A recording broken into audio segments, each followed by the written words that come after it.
औज़ु बिल्लाहि मिनश शैतानिर रजीम बिस्मिल्लाहिर रहमानिर रहीम। प्यारे बच्चों, अस्सलामु अलैकुम व रहमतुल्लाहि व बरकातुहू।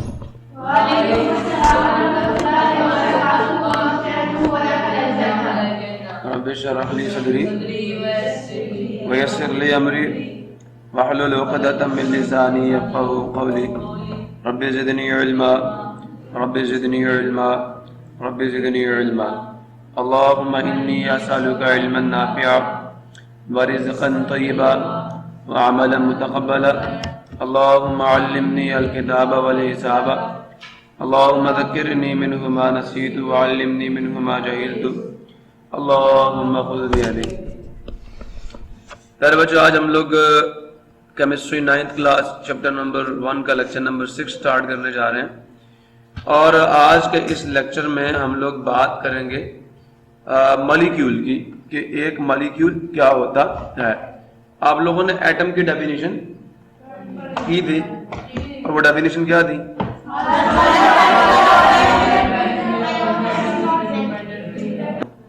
एटम की डेफिनेशन आपको आती है, the smallest particle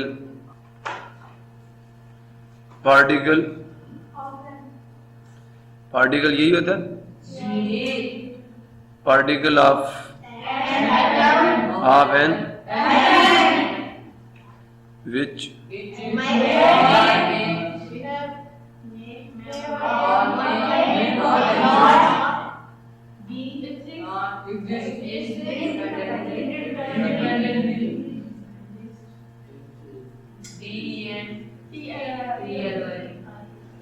which may or may not exist independently and have all of elements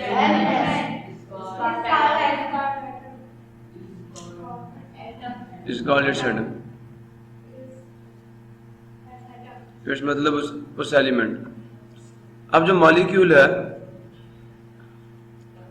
atom का है कि रह सकता है या नहीं रह सकता, लेकिन मॉलिक्यूल ये वही है, द स्मॉलेस्ट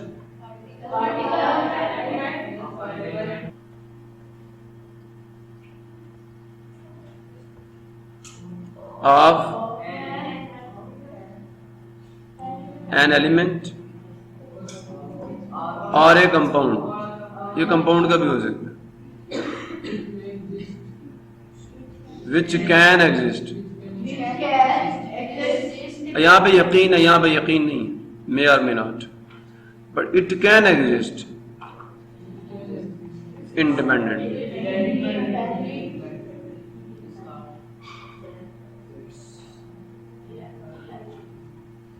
इट्स कॉल्ड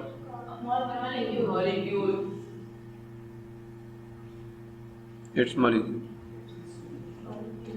इससे मुराद वो एलिमेंट होगा या कंपाउंड होगा।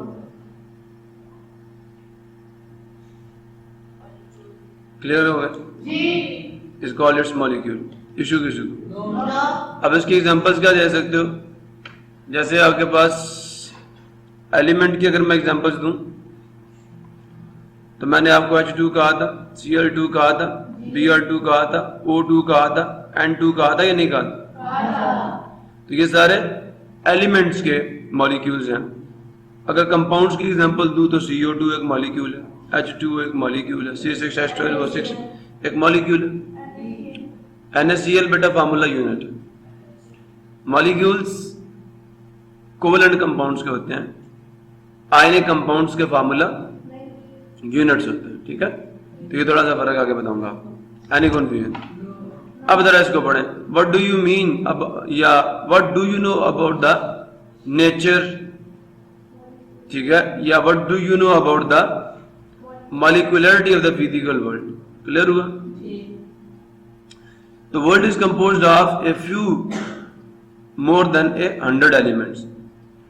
A few more के कुछ ज्यादा, कुछ थोड़े से ज्यादा 100 एलिमेंट्स। 100 से कुछ ज्यादा एलिमेंट्स के मिलने से आपकी दुनिया बनी है, ऐसा ही है। एलिमेंट्स आर बिल्डिंग ब्लॉक्स, जो अनासिर हैं ये बिल्डिंग ब्लॉक्स हैं। क्या मतलब होता है बिल्डिंग ब्लॉक का? तामीरी इकाइयां हैं, ईंटें हैं, ऑफ ऑल सब्सटेंसेस, तमाम मादा जात दैट मेक अप जो जो जो बनाते हैं all living and non living things. तो एलिमेंट्स बिल्डिंग ब्लॉक्स हैं उन तमाम मादा जात की, उन तमाम मटेरियल्स की, दैट मेकअप जो बनाते हैं ऑल लिविंग, सारे के सारे जिंदा, एंड नॉन लिविंग और मुर्दा चीजों को, प्रॉब्लम किसी को। दिस मीन्स, इसका मतलब ये हुआ elements are building blocks for everything in the universe. Clear हो गया? The same elements that make up earth also make up moon. समझ आया? वही अनासर जो जमीन बना रहे हैं उसी से चांद बना। A careful observation of the physical world reveals that matter usually occurs as mixtures. A careful observation, एक बहुत ही मोहतात किस्म का मुशाहिदा या एक बहुत ही मोहतात तहकीक जो है अब फिजिकल वर्ल्ड, ज़ाहिरी दुनिया की, रिवील्स दैट, उसने पर्दा उठाया, जो पर्दा उठाती है, that get matter usually occurs, जो मादा है वो आम तौर पर मिक्सचर में एग्जिस्ट करता है। किसमें? जब मिट्टी है ना, मिट्टी इसको भी उठाओ ना तो ये कोई एक खालिस एलिमेंट नहीं है, खालिस कंपाउंड नहीं है, ये बहुत सारे एलिमेंट्स और कंपाउंड्स का मिक्सचर है। हवा कोई प्योर एलिमेंट नहीं है, कोई प्योर कंपाउंड नहीं है, ये बहुत सारे एलिमेंट्स और कंपाउंड्स का मिक्सचर है। तो most of the components of these mixtures are elements and compounds that exist as molecules. क्या कह रहे हैं? अब ये जो नेचर में ज्यादातर मिक्सचर्स पाए जा रहे हैं, याद रखना ये मिक्सचर्स ज्यादातर मॉलिक्यूल्स से मिलके बने हैं, फार्मूला यूनिट से नहीं। किससे? Molecules. Most of the components of these mixtures, वो सारे के सारे मिक्सचर्स या में से जो आपकी दुनिया को बना रहे हैं, उनके ज्यादातर जो हिस्से हैं, अज्जा हैं और एलिमेंट्स, वो क्या हैं? एंड कंपाउंड्स और मुरक्कबात हैं। कौन से कंपाउंड्स, कौन से मुरक्कबात? दैट एग्जिस्ट, जो पाए जाते हैं एज मॉलिक्यूल्स। किसकी शक्ल में? Only noble gases. याद रखना, दुनिया में सिर्फ वो लास्ट ग्रुप देख रहे हो, helium, neon, argon, krypton, xenon, radon, last group, last column है आपके पीरियोडिक टेबल में, ये नोबल गैसेस। सिर्फ नोबल गैसेस जो हैं exist as mono atomic molecules, मतलब एक एक एटम की शक्ल में रहते हैं। इनका एक एटम अकेला रह सकता है, बाकी किसी का नहीं रह सकता। तो only noble gases exist as mono atomic molecules. Mono atomic, mono का मतलब वन, एटॉमिक का मतलब एटम।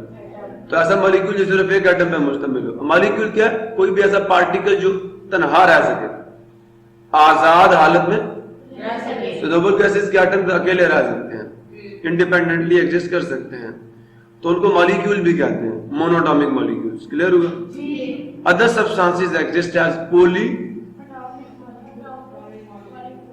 जो दूसरे आपके मादा जात हैं एग्जिस्ट रहते हैं, पाए जाते हैं एज बतौर पॉली एटॉमिक, कसीर एटमी, एक से ज्यादा एटमों पर मुश्तमिल मॉलिक्यूल्स की शक्ल में। क्लियर हुआ? अब बेटा ये कुछ एग्जांपल्स दी, तो अगर आप यही लिख लेंगे ना, a careful observation of the physical world reveals that matter usually occurs as mixture and most of the components of these mixtures are the elements and the compound that exist as molecules, that exist as only noble gases can exist in the form of monatomic molecules. ऐसा ही है। और उसके बाद बाकी जो other substances exist as polyatomic molecules. अब यहां से बेटा कुछ एग्जांपल्स है मिक्सचर की, molecularity of the physical world, इन दो जुमलों से भी आप बता। अब नीचे एग्जांपल देंगे। हवा आपकी नेचर का बहुत बड़ा एक कंपोनेंट है। एटमॉस्फेयर, हवा आपकी जमीन के गिर्द एक गिलाफ की सूरत में गैसों के गिलाफ की सूरत में मौजूद है या नहीं? सो air consist of many elements. हवा जो है उसमें बहुत सारे एलिमेंट्स मौजूद हैं and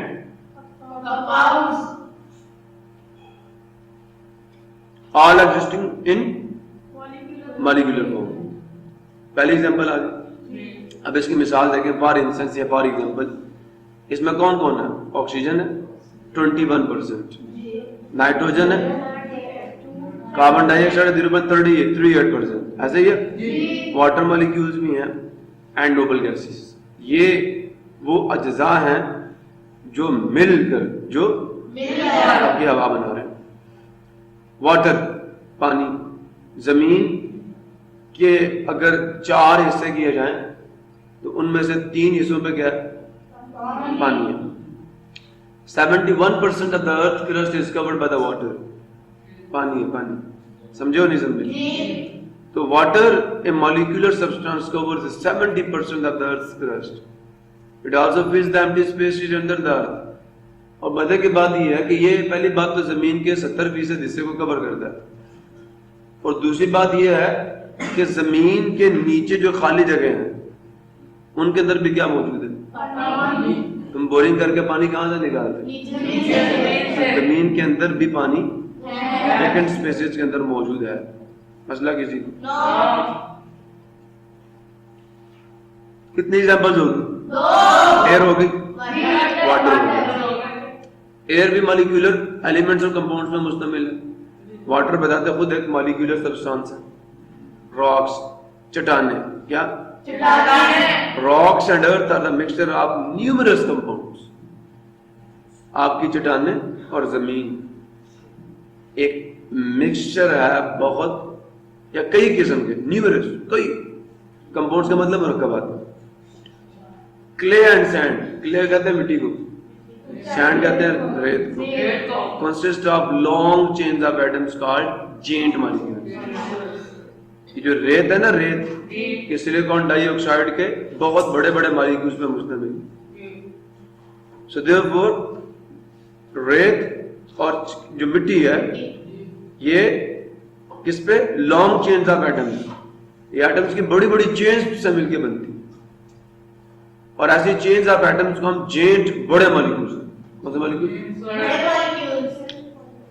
petroleum and coal. Petrol कोई एक कंपाउंड नहीं है, ये मिक्सचर है कंपाउंड, हाइड्रोकार्बन्स का मिक्सचर होता है। कोयला, अगर आप कोयले को डिकम्पोज करें, इसकी डिस्ट्रक्टिव डिस्टिलेशन करें, तो इससे आपको लिक्विड्स भी मिलते हैं, गैसेस भी मिलती हैं, सॉलिड फॉर्म में भी आपको कुछ रेसिड्यू मिलते हैं। जो लिक्विड आपको कोयले को डिकम्पोज करके मिलता है उसे कोल टार कहते हैं। 250 से ज्यादा मुरक्कबात उससे निकलते हैं। कितने? 250 से ज्यादा मुरक्कबात उससे निकलते हैं। कोयले को डिकम्पोज करने से जो गैसेज इससे मिलती हैं उसमें आपकी कोल गैस, जिसके major components carbon monoxide, methane और hydrogen gas as a fuel use होती है।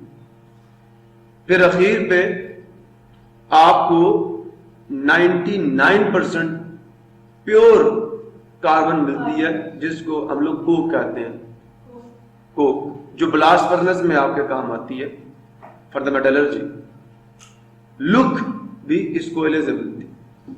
कोयले से जो कोल टार निकलता है, कोल टार से 250 से ज्यादा कंपाउंड्स को अलग करने के बाद एक थिक गाढ़ा किस्म का रेसिड्यू पीछे बचता है, उसको लुक कहते हैं। पिच, वो आप रोडों को पक्का करने में इस्तेमाल, पिच कहते हैं, PATCH, पिच।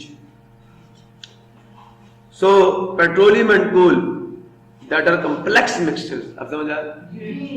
ये मिक्सचर्स हैं, also contain hundreds of thousands of molecules. इसमें सैकड़ों और हजारों मॉलिक्यूलर कंपाउंड्स, लिविंग थिंग्स। मैंने आपको बताया था जो जिंदा चीजें हैं उनमें 4 बड़े मॉलिक्यूल्स मौजूद हैं। नाम बताऊंगा।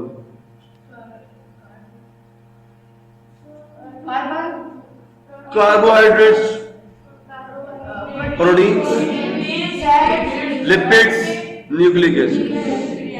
4 बड़े बड़े मॉलिक्यूल्स आपकी बॉडी के मेजर जो पोर्शंस हैं वो इन 4 चीजों पे मुश्तमिल।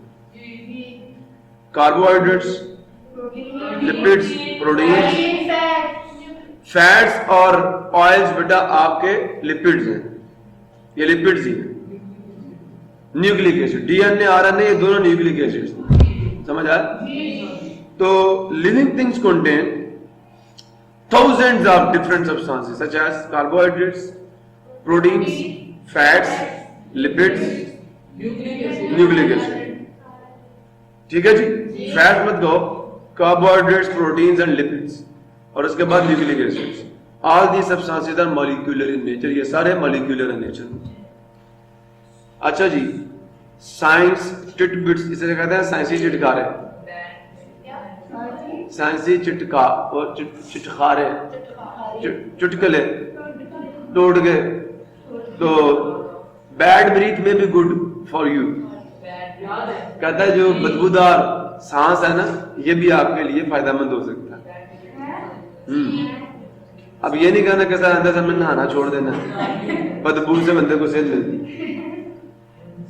सो बैड ब्रीथ में भी गुड फॉर यू, जो आपके बदबूदार सांस है या बदबू जो है वो भी आपको फायदा दे सकती है। द केमिस्ट्री ऑफ गार्लिक, लहसुन से बदबू आती है ना, तो लहसुन की जो केमिस्ट्री है इज नॉट सिंपल, वो इतनी सादा नहीं है। Garlic contains more than 200 compounds, 200 से ज्यादा मरकबात इसमें। तो मैं आपसे सवाल पूछूंगा, बैड ब्रीथ में be good for you, justify this statement. ठीक है, तो फिर जवाब देना ये वाला। Garlic contain more than 200 compounds. People who eat a lot of garlic, वो लोग जो खाते हैं, वो लोग जो a lot of garlic, a lot काफी garlic lesson have a lower chance of getting stomach cancer। उनके अंदर बहुत कम मौके होते हैं of getting stomach cancer, मैदे का कैंसर होने के। सफरिंग फ्रॉम हार्ट डिजीजेस, दिल की बीमारियां लगने से, दिल की बीमारियों में वो मुब्तला नहीं होते। और हैविंग ए स्ट्रोक, और उनको दौरा नहीं पड़ता। देन द पीपल, बनिस्बत उन लोगों के, ये यहाँ पे डू पीपल हु ईट, ये डू नहीं आना चाहिए वैसे। Then the people who eat little or no garlic, ये डू नहीं आना चाहिए यहाँ। Then the people who eat little, उन लोगों के मुकाबले में जो या तो बहुत कम लहसुन खाते हैं या खाता ही नहीं। तो वो लोग जो कम लहसुन खाते हैं उनको स्टोमक कैंसर होने का भी खतरा ज्यादा होता है, और उनको दिल की बीमारियां भी ज्यादा लगती हैं, और उनको दौरा भी बहुत जल्दी पड़ेगा। जो कम खाते हैं या खाते ही नहीं। ठीक है, इसके और बहुत फायदे हैं, बहुत ज्यादा फायदे हैं इसके, गार्लिक के बहुत ज्यादा फायदे हैं। ये बहुत सारे टॉक्सिन्स को आपकी बॉडी से किल करता है, खत्म करता है। तो जनाब ये डू की जगह पे दा आएगा, ठीक है। तो कल से हम इंशाल्लाह एटॉमिक नंबर, मैथ नंबर और बिल्कुल ठीक है, atomic math number, atomic atom की डेफिनेशन भी कल आ जाएगी, ठीक है। तो कल इंशाल्लाह कुछ मजे की बातें, आइसोटोप्स आपको पता पहले, ये नई चीज होगी आपके लिए। उसके बाद जी जनाब आपको AMU के बारे में बताएंगे, और फिर बस ये चीजें, केमिकल फार्मूला आ जाएगा।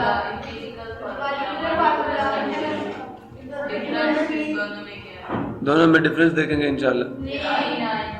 तो एम्पिरिकल फार्मूले के यूजेस देखेंगे, drawbacks of the empirical formula, और देन आपकी असेसमेंट एक्सरसाइज शुरू हो जाएंगी, ये निकालना देखेंगे, बस यही।